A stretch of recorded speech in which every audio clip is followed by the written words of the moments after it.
ये टाइमर है ना, ये 0 से जाके 60 सेकेंड तक है, यानी 1 मिनट का है। इसको एडजस्ट किया जाता है।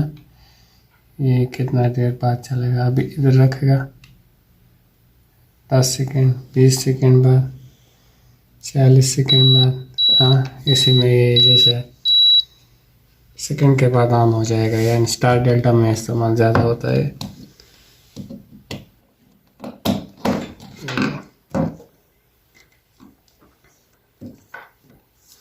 इसका A1 A2 है।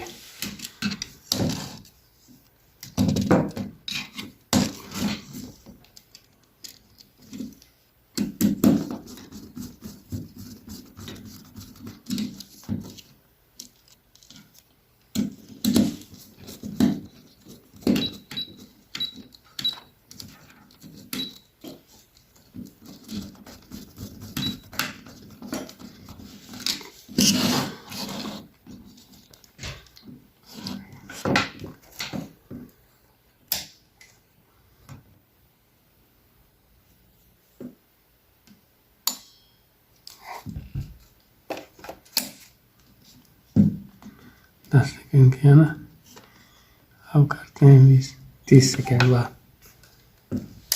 अब 30 सेकेंड बाद ऑन होंगे।